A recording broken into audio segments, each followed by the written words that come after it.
The room was quiet, except for the soft humming of machines. The lights above gave a pale blue glow. The air was cold, still, and smelled of cleaning gel. Inside the glass medical pod, a human man lay still, his body thin, his hair gray with time. He hadn't moved in 20 years. Alien Supervisor Nira stood beside the pod. She placed her hand gently on the glass. Her skin was smooth and soft purple, her eyes glowing faintly. She wore a long medical coat and a badge with golden edges. But she didn't feel like a proud officer today. She felt tired and afraid. "Jake," she whispered, "please, just move your hand. Show me you're still in there." Jake Morgan, human, male. Age, unknown due to coma. Status, stable. Brain activity, weak but present. That's what the report always said. Every day for 20 years she checked it. Every day it broke her heart a little more. Most others gave up on him long ago. The other doctors, the fleet captains, even the council. They said resources should go to the living, not to a sleeping shell of a man. But Nira never gave up. She remembered the day they brought him in. His ship had been damaged near the edge of Sector Varda 12. Life support was almost gone. Everyone else on the crew had perished. But Jake had managed to seal himself in a cryopod before his ship exploded. When they found him floating in space, barely alive, Nira had been one of the first to examine him. She expected him to die within hours. But he didn't. His heart kept beating. His brain kept firing faint signals, and something inside her refused to let go. Days became weeks. Weeks became years. Nira watched the stars change outside the space station's windows. New wars began. Peace talks rose and fell. Generations passed, but Jake never woke. Nira spoke to him often. She told him stories, read human books, even shared her own secrets. She didn't know if he heard, but it helped her believe he was still there. Today felt different. Her hands trembled as she touched the glass again. "I don't know how much longer they'll let me keep you here," she whispered. "They're moving my station post. They might not let me take you." She turned to leave, but then she heard it. A tap. Soft. Barely a sound. She froze. Had she imagined it? She stepped closer, eyes wide, holding her breath. Then it happened again. Tap. Jake's finger moved. Just slightly. Just once. Nira gasped and pressed the emergency panel. Lights turned red. Alarms stayed silent. This wasn't danger. It was life. After 20 long years. He had moved.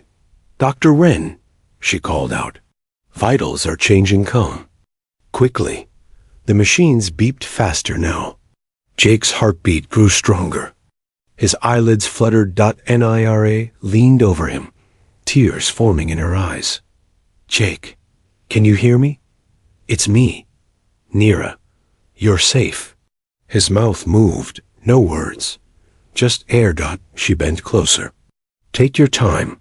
You've been sleeping a long while." His lips formed the word. "How long?" Nira held back a sob. 20 years, Jake." His eyes opened slowly, confused, cloudy, but alive. He blinked at her. "You're not human," she smiled. "No, I'm Valari. I'm your supervisor. I stayed with you." Jake tried to sit up, but couldn't. "Why?" She placed a gentle hand on his arm. "Because I believed you'd wake up one day, and I didn't want you to wake up alone." Jake stared at her. His voice was barely a whisper. "Thank you." Nira's voice shook. "Welcome back." Outside, the med bay, the stars continued to shift. Ships came and went. Civilizations rose and fell. But in that quiet room, after 2 decades of silence, one man's eyes were open, and one alien's heart was full. The man who wouldn't wake up had finally returned. and everything was about to change. Asterisk, the light was too bright. Jake groaned softly, shutting his eyes again. Careful, a gentle voice said. Don't move too fast. Your muscles are still weak. He opened his eyes once more. A strange face looked down at him, soft purple skin, glowing silver eyes. Long dark hair tied neatly. She didn't look human. But her voice was warm, familiar, calming. He tried to speak, but his throat was dry. The sound that came out was more of a rasp. She leaned closer, holding a glass with a silver straw. Just sip, small sips. Jake obeyed. Cool liquid touched his tongue. It tasted slightly sweet and strange. He coughed, but the pain was worth it. Woo? Who are you? He managed to ask. I'm Nira, Velari Medical Supervisor, ID 721. I've been taking care of you. He blinked. Where am I? You're on Station Aruna 4. It's a medical station. We found your cryopod 20 years ago. Jake's heart skipped. 20 years. I thought I was dreaming. You were sleeping, Nira said softly, but never forgotten. Jake turned his head, slowly, painfully. He looked around the white room. Soft lights, strange devices, smooth metal walls. None of it felt like home. What happened to my ship? It was destroyed. Only you survived, Jake frowned. He tried to remember. There was an explosion, a loud alarm. A crash, then nothing. He looked at Nira. And you? Stayed all this time? She gave a small nod. Yes, every day. Why? Nira paused, then smiled gently. Because someone had to. There was silence between them. Jake's body hurt. His arms felt like wood. His legs wouldn't move. He was too weak. But inside, something was burning. Questions, fears, loss. 20 years, he whispered. What about Earth, my family? Nira's eyes turned softer. We haven't received signals from Earth in a long time. But I'll help you search once you're stronger. Jake closed his eyes. I'm scared. I know, she said. But I'm here. He opened his eyes again, slower this time. You never left me? No, not once. Tears touched the corners of Jake's eyes. He didn't know why. Maybe it was the kindness in her voice. Maybe it was the weight of lost time. Or maybe it was the way she looked at him, not like a patient, but like something more. I don't even know you, he whispered. Nira nodded. But you will. She adjusted a machine beside his bed. We'll begin with basic movement tomorrow. Just rest today. Jake gave a weak nod as she turned to leave. He spoke again. Nira. She looked back. Thank you for not letting me die. Her smile grew wider, warmer. You're welcome, Jake. She stepped out, and the door slid shut with a soft hiss. Jake stared at the ceiling. The hum of machines, the quiet breath of life support, it all sounded strange. Now, like the world was too big. Like time had moved without him, but there was one constant in that sea of change, and that was enough. For now, Jake sat up for the first time in days. His arms trembled. His back ached. But with help from the strange soft blue bands holding him steady, he remained upright. Nira stood beside him, watching closely. She didn't speak. She just placed a hand on his shoulder and nodded. That's when he saw it. Through the wide glass window behind her, the stars were all wrong. Wait, he whispered, eyes widening. Where is this? Nira turned. Sector Luma 3, far from where Earth used to be in your charts. Used to be? Jake's heart dropped. What do you mean? Nira tapped the wall, and a digital star map appeared.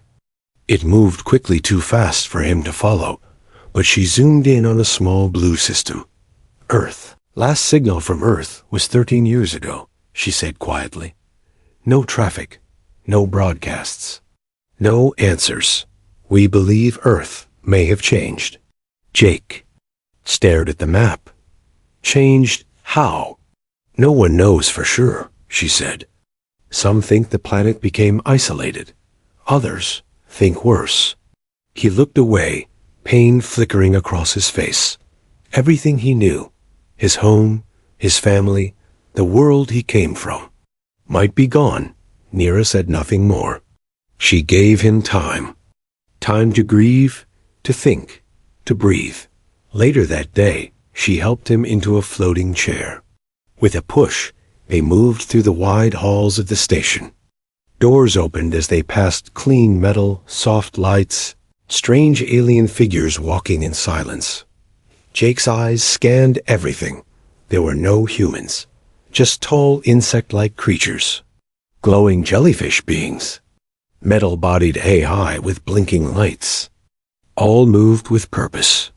None looked at him with surprise. How many humans are left? He asked softly.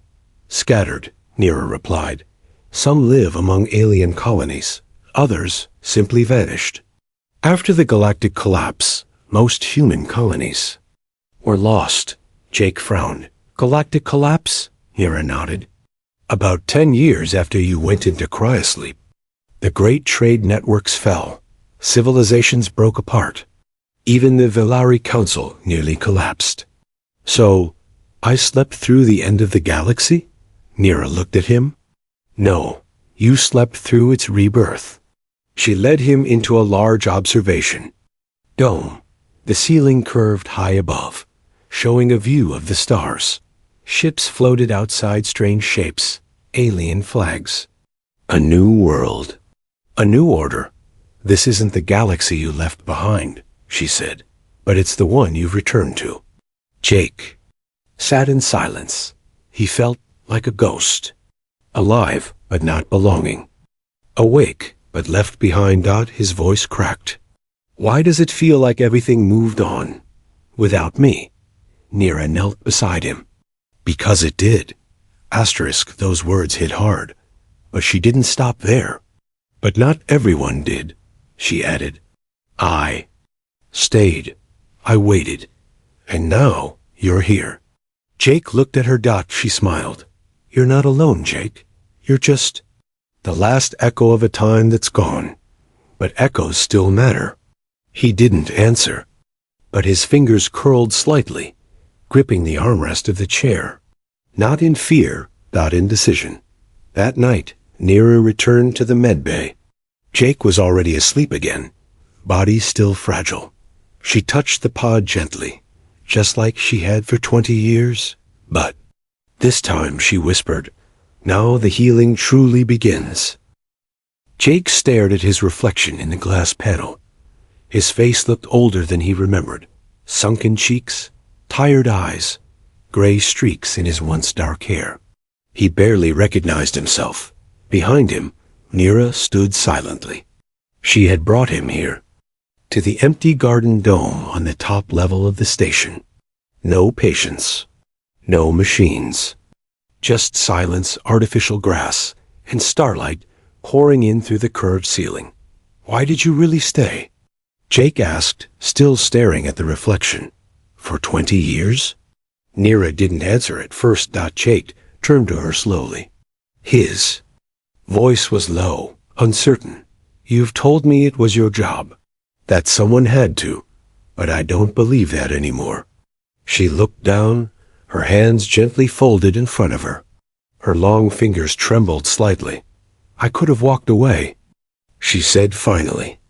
They told me to, twice, and they would have reassigned your pod. Then why didn't you? He pressed. Why me?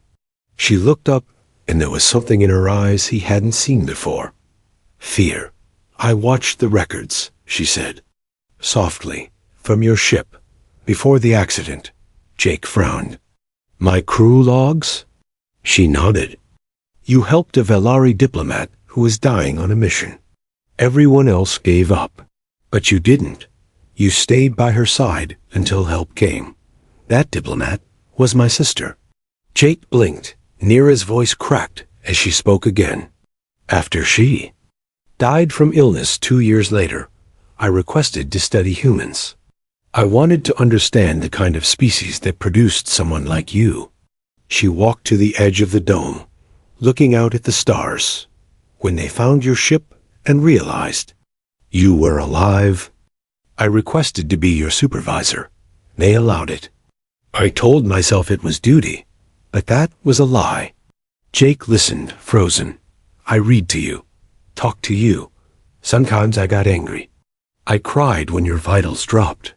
I stopped being a doctor long ago and started being someone waiting for a ghost to wake up. She turned to him, her voice now trembling. I didn't stay for the records or duty. I stayed because I couldn't lose you too. Jake took a step forward, heart heavy. Didn't know, he whispered, about your sister, about any of it. I didn't expect you to, she replied. But every day I sat beside you, I felt like I was still connected to something kind, something human, something that cared. He moved closer.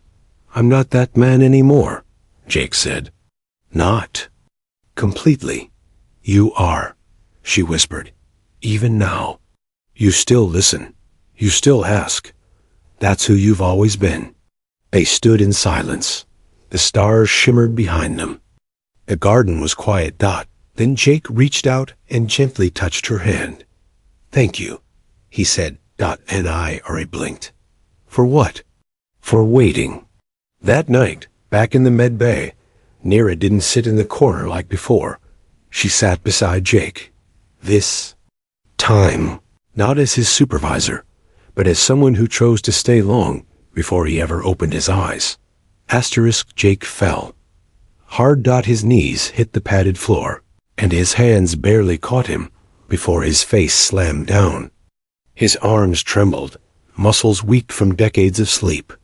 Damn it, he muttered under his breath, but before he could try again, a gentle hand touched his shoulder. Easy, Nira said softly, kneeling beside him. You're rushing it. I'm tired of being treated like glass, Jake replied, frustration in his voice. You're not glass, she said. You're human. But even metal needs time to remember how to bend without breaking. He looked up at her. Her face was calm, patient. She offered no pity, just quiet strength. Jake let out a breath. One more time, Nira nodded. All right, but this time, lean on me. She stood and offered her arm. He hesitated. She smiled. I've held you up for 20 years, Jake. I think I can handle one more step. He laughed, just a little, then took her arm. Together, they walked. It wasn't far, just across the rehab dome, but every step felt like climbing a mountain. His legs shook, sweat ran down his back. But he kept going, and she never let go. Later, as they sat on a bench, overlooking the artificial lake, Jake stared at the water's reflection. It was quiet, just the hum of the station and the soft ripple of stillness. He broke the silence first. You know, when I first woke up, I thought I was alone in the galaxy. And now? Nira asked gently. He looked at her. Now I'm not sure what I am. I don't belong to Earth anymore. I don't know the stars like you do. I feel like a relic. You're not a relic, she said. You're a reminder. Of what? She hesitated, then said softly, that hope doesn't have an expiration date. Jake turned his eyes back to the lake. You say things like that and expect me not to fall for you? Her breath caught. He smiled, barely. You? Joke. Now? She asked, trying it again. Been a while. She chuckled, a soft sound like wind over water, that their fingers touched just barely on the bench between them. Neither pulled away. The next morning, Jake walked 10 steps without help. Nira clapped her hands and smiled wide. You're getting stronger. I had a good nurse, he said. Supervisor, she corrected. Technically. Not anymore, he replied. Not in my heart. She looked away, but he saw the way her eyes shimmered. Something was changing between them. Not just healing. Not just recovery. Something deeper. Something that couldn't be measured by machines or tracked on charts. That evening, when she helped him back into his pod to rest, he touched her hand before the lid closed. Nira, he said. Yes?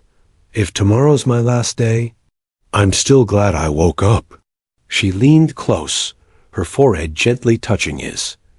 Then I'll make sure tomorrow is worth it. She whispered Dot, and the pod softly closed. Not with silence, but with peace. Asterisk, the voice was hers. Jake didn't mean to hear it, but once it started playing, he couldn't stop listening. Log 3829, said Nira's soft voice. Day 3456 of human coma care. The file had opened by accident. Or maybe the universe wanted him to hear. He sat in his chair, alone in the med bay, watching the dark screen as the recording played. It wasn't a medical log. It wasn't official. Dot. It was personal. I argued with the council again, Nira's voice said, tired and heavy. They want me to stop, to put him in stasis and move on, but I can't. Jake stared at the black screen. He recognized that tone. He'd heard it in her real voice, just not this raw. He's not just a patient.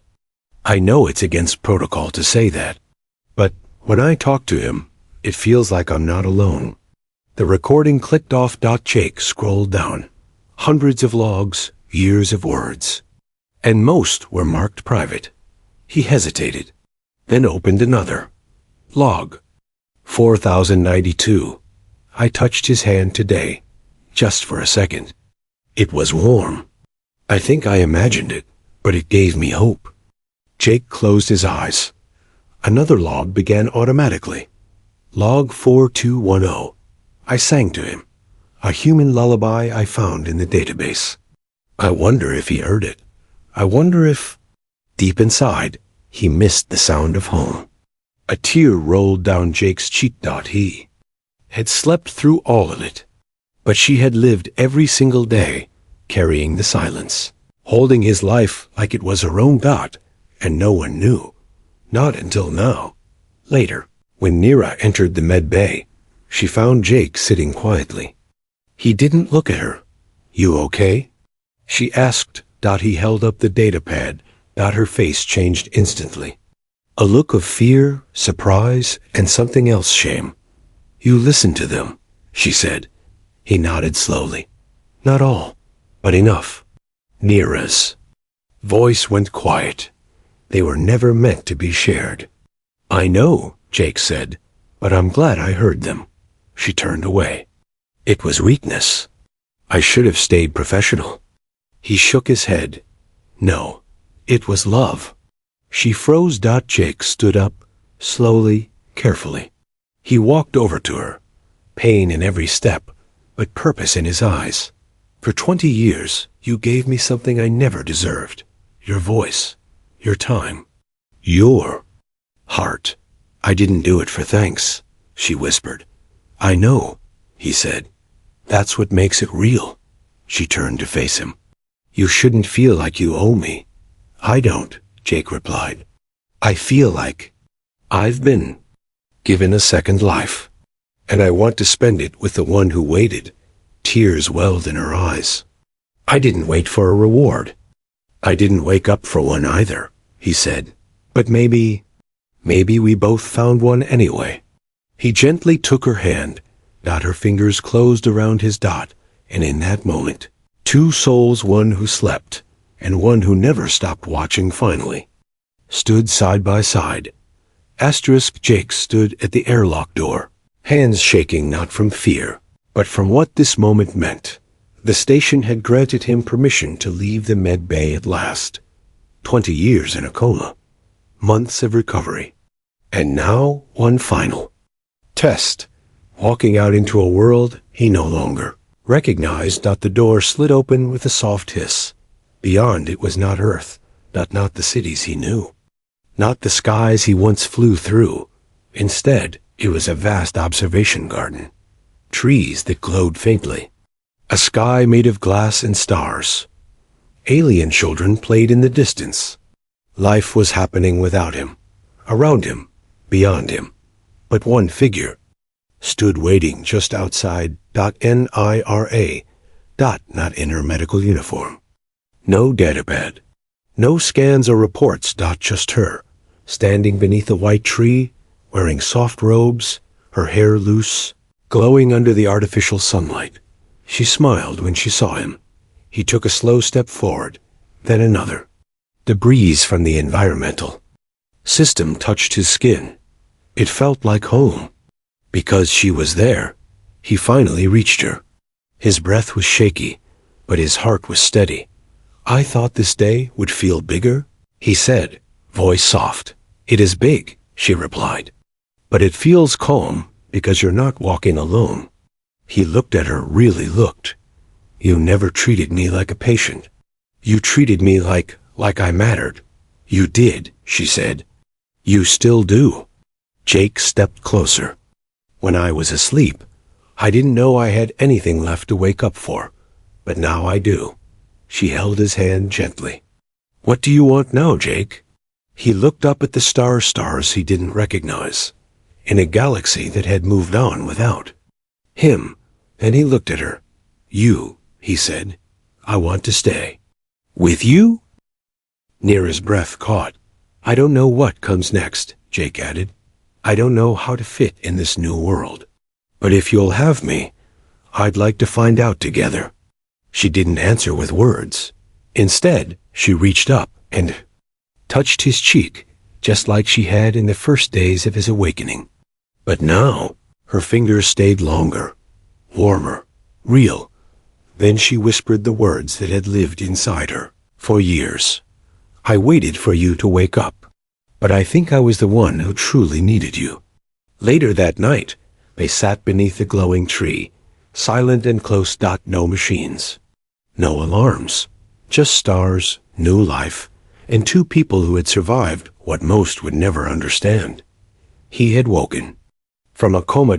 But now, he was finally alive. Not because of science. Not because of fate. But because someone refused to let go. The end asterisk.